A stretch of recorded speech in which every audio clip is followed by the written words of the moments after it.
बिस्मिल्लाहिर्रहमानिर्रहीम अस्सलाम वालेकुम to all my students. Welcome to sir Farooq Adeel ACCA lecture series.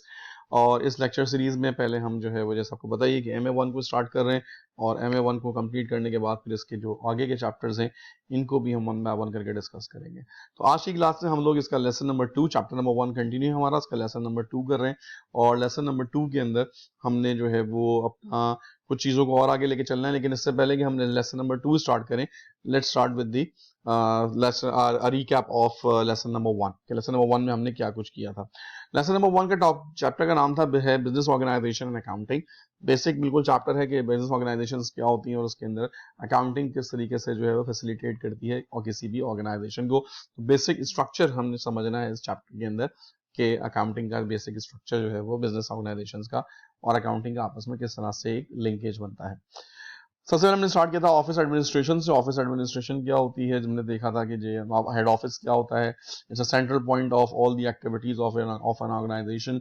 फिर हमने उसकी कुछ फंक्शंस देखे थे कि the main functions of any organisation in head office is purchasing, human resources, general administration, finances, sales and marketing. फिर हमने कुछ ऑफिस के फंक्शंस देखे थे डिटेल के अंदर। परचेजिंग कर रहे होते हैं, ह्यूमन रिसोर्सेज होती हैं, general administration, invoices that covers in finance department, then we have selling and marketing। तो ये टॉपिक्स हमने जो है वो अभी तक देखे हुए हैं इसके। नेक्स्ट हमने देखा था कुछ चार्ट्स के बारे में बताया था कि जनाब जो ऑर्गेनाइजेशनल चार्ट्स होते हैं, हम किसी भी ऑर्गेनाइजेशन को जो पिक्चराइज कर सकते हैं, उसकी जो हम एक वैल्यू मालूम कर सकते हैं, वो बेसिकली हम ऑर्गेनाइजेशन चार्ट से मदद से, कितनी लेयर्स हैं, किसकी क्या अथॉरिटी है। अगर ऑर्गेनाइजेशन चार्ट नहीं होते या प्रॉपर तरीके से डिफाइन नहीं होते तो फिर हमें कितना उसमें इशू होता है, कोऑर्डिनेशन की कमी हो जाती है और बाकी चीज़ें इसके अंदर हो जाती हैं। कुछ मेजर चार्ट्स डिस्कस किए थे, जैसे यहाँ पर आपके सामने जनरल एडमिनिस्ट्रेशन चार्ट है, फिर उसके बाद डिपार्टमेंटल चार्ट्स हैं, फिर हमारे पास प्रोडक्ट चार्ट है, देन उसके बाद हमारे पास ज्योग्राफिकल डिपार्टमेंट चार्ट है। तो इस तरह के हमने फिर चार्ट डिसाइड किए थे।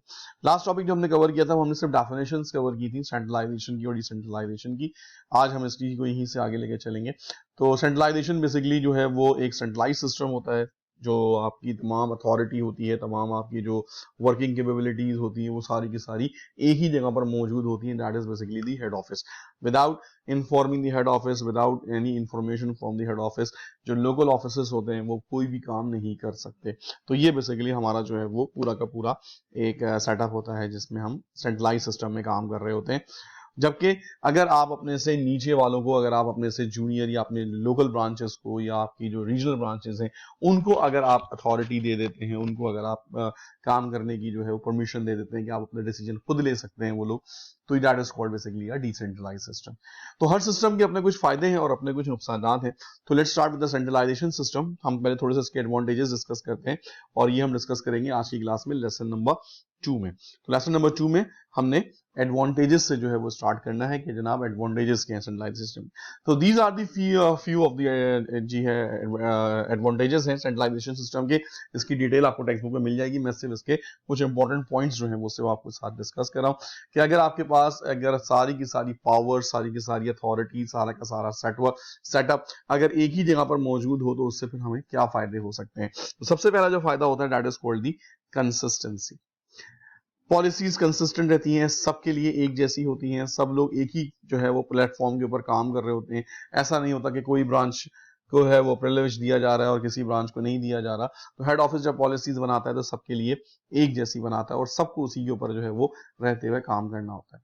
कोऑर्डिनेट करना आसान होता है क्योंकि अल्टीमेटली तमाम लोगों को पता होता है कि उन्होंने किस हेड ऑफिस में जो है किस डिपार्टमेंट से बात करनी है, किस चीज से डिपार्टमेंट से डिक्टेशन लेनी है, किस डिपार्टमेंट को रिपोर्ट करनी है।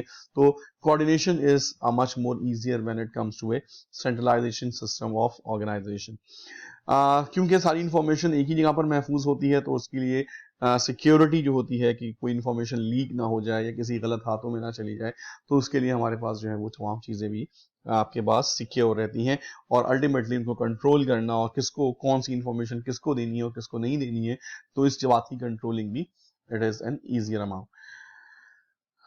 Easy understanding of problem and consequences by managers. ठीक है जी, क्योंकि आपके साथ सारे पावर्स जो हैं वो एक ही जगह पर हैं तो जो प्रॉब्लम्स आ रही होती हैं वो सारी की सारी एक ही जगह पर जमा हो रही होती हैं, तो मैनेजर्स को प्रॉब्लम्स को समझना और उनके जो नुकसानात हैं उसका अंदाजा लगाना उनके लिए काफी आसान हो जाता है, क्योंकि अल्टीमेटली सारी की सारी चीजें एक ही जगह पर आपके पास जो होती हैं वो जमा होती हैं। बेनिफिट टू होल ऑर्गेनाइजेशन, ठीक है जी।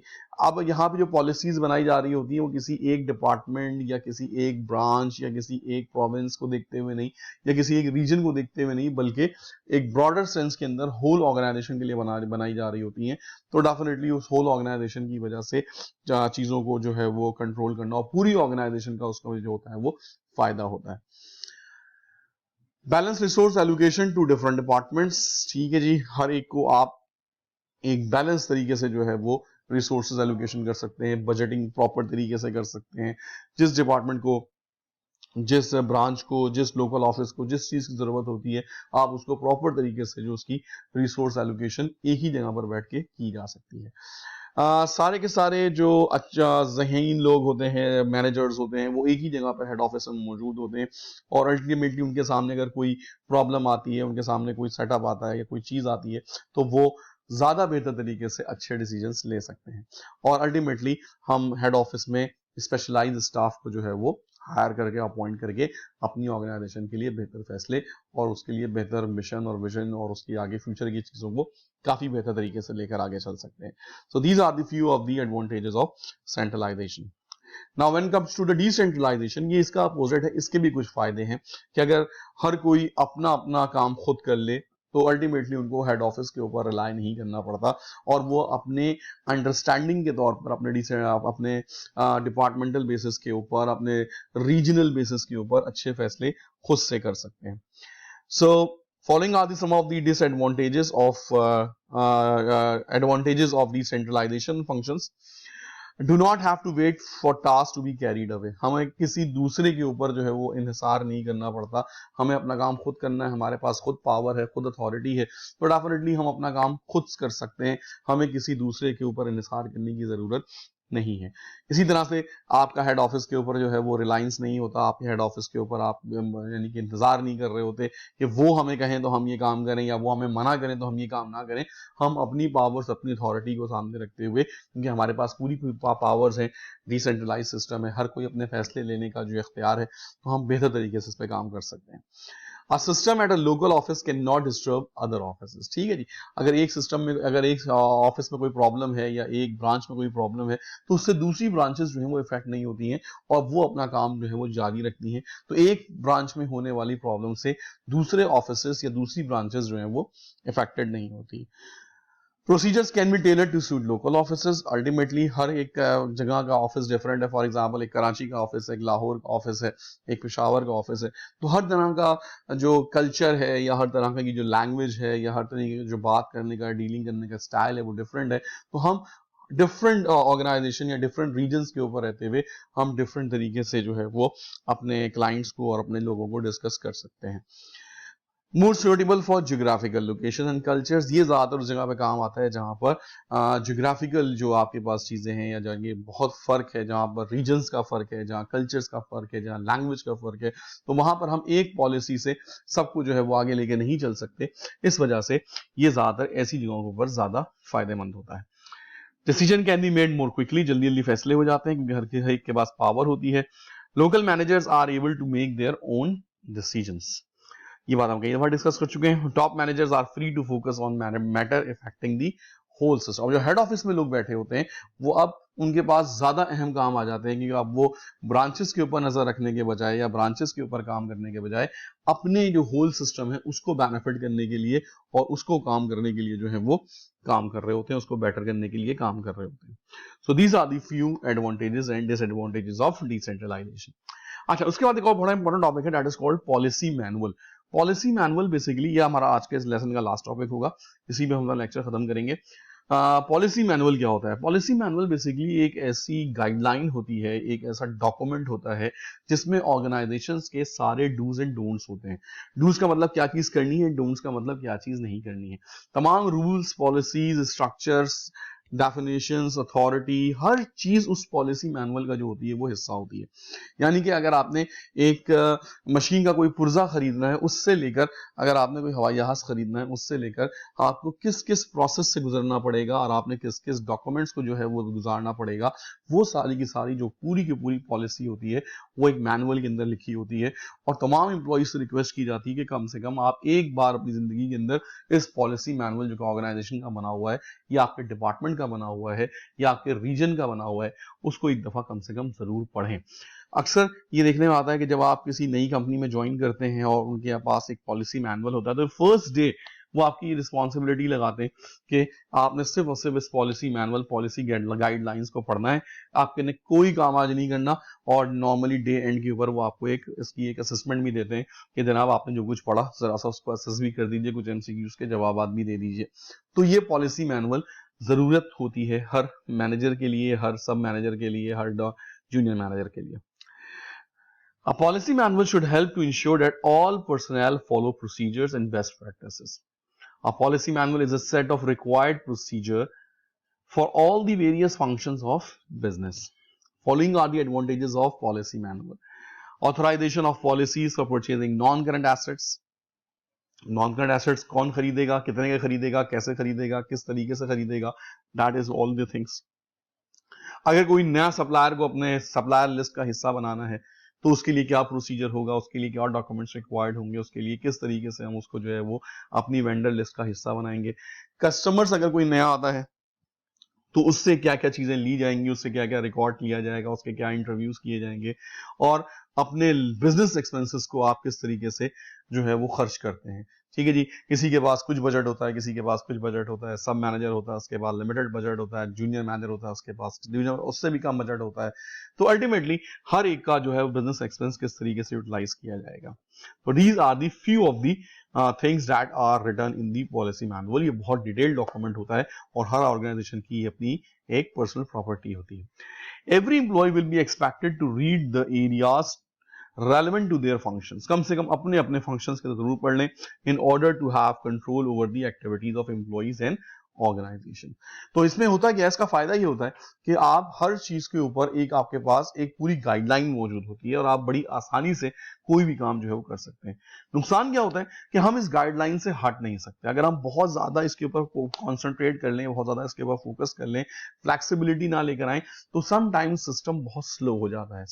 मसलन अगर आपने एक चीज परचेज करनी है और फॉर एग्जांपल उसके बारे में कहा गया है कि आपने जो चीज परचेज करनी है उसके लिए कम से कम आपने मार्केट से 3 कोटेशंस लेनी है। अब मार्केट में अगर सप्लायर ही 2 हैं या सप्लायर के पास जो है वो कोटेशंस नहीं है तो डेफिनेटली अब होता ये है कि जब हम बार बार कोटेशंस लेते हैं तो सप्लायर्स भी एंग्री हो जाता है कि यार तुम कोटेशन तो ले लेते हो लेकिन सामान नहीं खरीदते हो। तो अल्टीमेटली उसकी वजह से भी समटाइम जो है वो ये प्रॉब्लम्स आती हैं। तो अगर आप बहुत ज्यादा इसके ऊपर फोकस करें और इसमें फ्लेक्सिबिलिटी ना रखें तो आपके सिस्टम्स जो होते हैं वो थोड़े से स्लो हो जाते हैं और आप अच्छी तरीके से जो काम बहुत तेजी से कर सकते थे वो काम अल्टीमेटली आपने नहीं करना होता है और वो काम स्लो हो जाता है। अच्छा जी, मेन टाइप्स ऑफ ट्रांजैक्शंस क्या है, जल्दी से इसको खत्म करते हैं। ये आपने FA1 में बहुत डिटेल में देखा हुआ है। मेन टाइप्स ऑफ ट्रांजैक्शंस जो हमारे पास हैं वो हमारे पास है सेल्स की ट्रांजैक्शन है, परचेजेस की होती हैं, हम एक्सपेंसेस पे कर रहे होते हैं बिजनेस में, अपने एम्प्लॉइज की सैलरीज पे कर रहे होते हैं, वेजेस पे कर रहे होते हैं, और नॉन करंट एसेट्स जो है वो परचेज कर रहे होते हैं। तो these are the few of the main transactions of non current assets, non main transactions of business. Okay, एक एमसीक्यू करते हैं इसका जल्दी से। कह रहे हैं which of the following personal in an organisation would not be involved in purchase of material. अगर आपने एक मटेरियल को परचेज करना है तो आप इनमें से कौन सा पर्सन ऐसा होगा जो इसमें हिस्सा नहीं लेगा या इसका कोई किरदार नहीं होगा। क्रेडिट कंट्रोलर्स लायबिलिटी कंट्रोल कर रहा होता है, स्टोर मैनेजर डेफिनेटली आपकी इन्वेंट्री को मैनेज कर रहा होता है, अकाउंट्स क्लर्क जो होता है वो आपकी जो है वो अकाउंटिंग एंट्रीज को रिकॉर्ड कर रहा होता है आपकी बुक के अंदर, और परचेजिंग मैनेजर जो कि परचेज इनवॉइस वगैरह इशू कर रहा होता है। तो जरा 1 मिनट के लिए सोचिए, अपने जहन में आंसर लेकर आइए और फिर उसके बाद देखते हैं कि आपने आंसर क्या निकाला। इसका जो आंसर है that is credit controller. Credit controller का काम ये होता है कि आपकी जो लायबिलिटी जनरेट हो चुकी है उससे सिर्फ ये जो है नेगोशिएशन कर रहा होता है और इससे पैसे ले रहा होता है, किसको कितनी लायबिलिटी इशू करनी है, क्या उसकी लायबिलिटी उसकी लिमिट से ज्यादा हो गई है या आप उसको मजीद क्रेडिट इशू कर सकते हैं। तो these all are the things of credit controller. तो परचेज ऑफ मटेरियल में इसका कोई काम जो है वो नहीं है। Double entry system of accounting, ये इंशाल्लाह हमारा नेक्स्ट टॉपिक होगा। इस वीडियो में फिलहाल इतना ही। आज की क्लास में आपने 2-3 काम देखे, it's very important for your MCQs.